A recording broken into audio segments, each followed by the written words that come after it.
સુરત જિલ્લાના માંડવી શહેરમાં ચોમાસાના પ્રથમ વરસાદે જ તંત્રના વિકાસના દાવાઓની પોલ ખોલી નાખી છે। અંબાજી નાકા બસ સ્ટેન્ડમાં વરસાદી પાણી ભરાતા બસ સ્ટેન્ડ સ્વિમિંગ પુલમાં ફેરવાઈ ગયો છે। મુસાફરો ભારે હાલાકીનો સામનો કરી રહ્યા છે। આ છે સુરત જિલ્લાના માંડવી શહેરનું અંબાજી નાકા બસ સ્ટેન્ડ, જ્યાં વરસાદી પાણી ભરાતા સમગ્ર બસ સ્ટેન્ડ સ્વિમિંગ પુલ જેવો બની ગયો છે। બસ સ્ટેન્ડની અંદર અંદાજે 1 થી 1.5 ફૂટ જેટલું પાણી ભરાઈ જતા મુસાફરોને ભારે મુશ્કેલીનો સામનો કરવો પડી રહ્યો છે।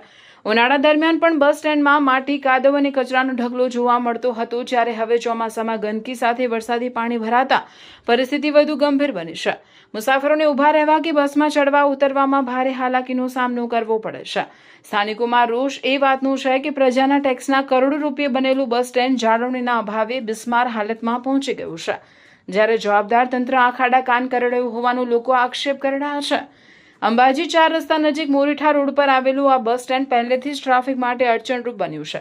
હવે વરસાદી પાણી ભરાવાની સમસ્યાને લઈને સ્થાનિક લોકો આ બસ સ્ટેન્ડને અન્ય યોગ્ય સ્થળે ખસેડી મુસાફરોને આધુનિક અને સુવિધાસભર બસ સ્ટેન્ડ ઉપલબ્ધ કરાવવાની માંગ કરી રહ્યા છે।